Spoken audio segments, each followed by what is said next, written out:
میں ہاتھ جوڑ کے اپنے سنی علماء کی خدمت میں عرض کرتا ہوں، یہ حقائق بیان کرو غوث پاک کے۔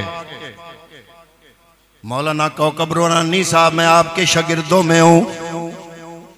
آپ بہت بڑے عالم ہیں، ہمارے مسلک کا فخر ہیں،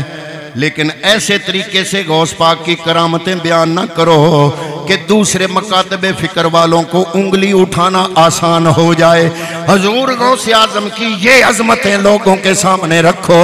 کرامت کی تعریف رکھو۔ کرامت ہے کیا؟ ثابت کرو قرآن اور حدیث سے کرامت، پھر کوئی نہ کوئی کرامت بیان کرو۔ بہرحال میں پھر بھی کہتا ہوں کہ کرامتیں حضور غوث اعظم جس زمانے میں تھے، قرآن بھی مکمل تھا، حضور نبی کریم بھی پردہ فرما چکے تھے، پھر آپ کی کرامتیں عام لوگوں کے واسطے سے پہنچی۔ ہم پھر بھی ان لوگوں پر وہ یقین نہیں کرتے جو قرآن پہ کرتے ہیں، وہ یقین نہیں کرتے جو سنت مصطفیٰ پہ کرتے ہیں، لیکن ہاتھ جوڑ کے کہتے ہیں وہ سارے علماء کرامتیں بیان کرنے والے جھوٹ پر متفق کیسے ہو گئے؟ یہ بھی تو سوچو۔ غوث اعظم شیخ عبدالقادر جیلانی رضی اللہ تعالیٰ عنہ وہ ولی کامل ہیں کہ جن کا فیض تمام سلاسل کو نصیب ہوا، چاہے وہ سلسلہ چشتیہ ہو، سلسلہ نقش بند ہو، سلسلہ قادریہ ہو، سوروردیہ ہو، کوئی بھی روحانی سلسلہ ہو، کسی نہ کسی واسطے سے، کسی نہ کسی وسیلہ سے ہر سلسلہ تصوف کو فیض ملا حضور غوث اعظم شیخ عبدالقادر جیلانی رضی اللہ تعالیٰ عنہ، آپ کی تصوف کا، آپ کی نظر کا۔ حضرات محترم،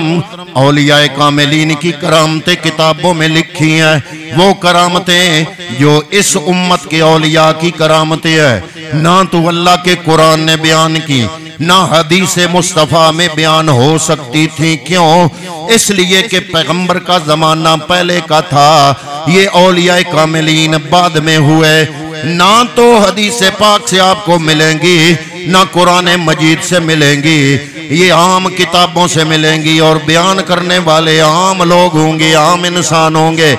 میں یہ گزارش کرنا چاہتا ہوں کہ عام لوگوں پر ہمیں وہ تو یقین نہیں ہو سکتا جو اللہ کی کتاب پہ ہے، عام لوگوں پر وہ یقین نہیں ہو سکتا جو مصطفیٰ کریم صلی اللہ علیہ وسلم کے فرمودات پہ ہے، لیکن جہاں تک رہی بات کرامت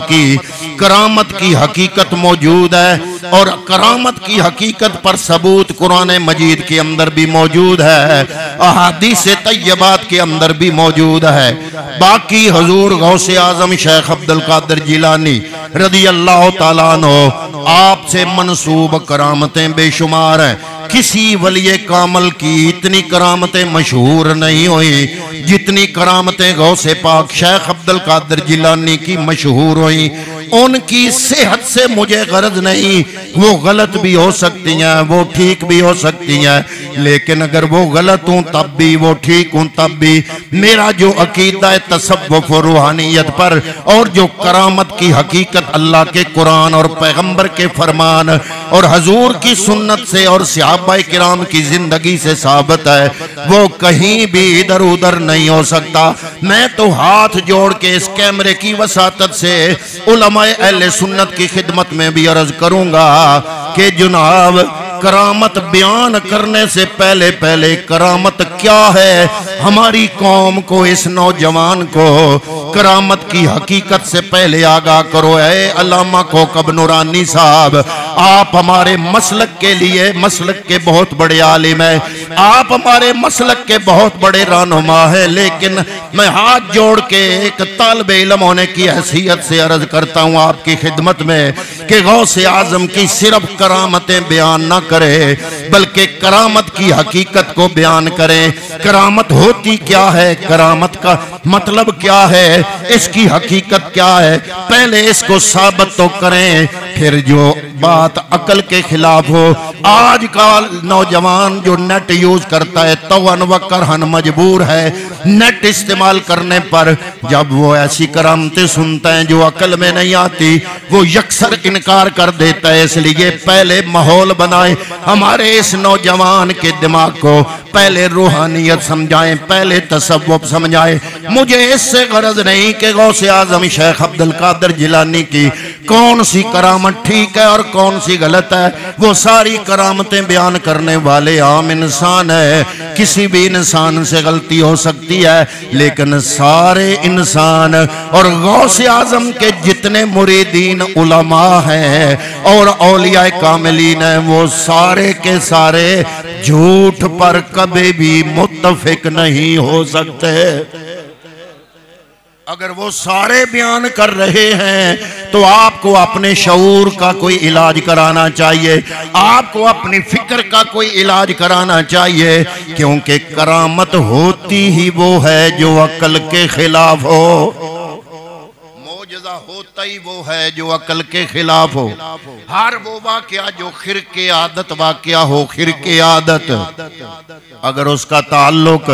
اللہ کے نبی سے ہے اور اللہ کے نبی کی اس زندگی سے سرزد ہوا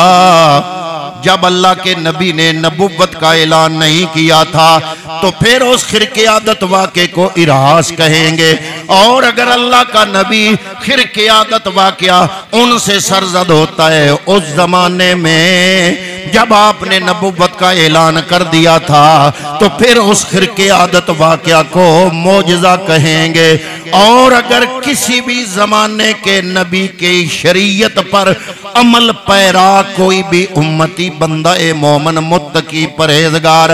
اس سے اگر کوئی خرق عادت واقعہ سرزد ہوگی نہ وہ ارہاس ہوگا نہ وہ معجزہ ہوگا بلکہ اس کو کرامت کہتے ہیں۔ اور اگر وہ بندہ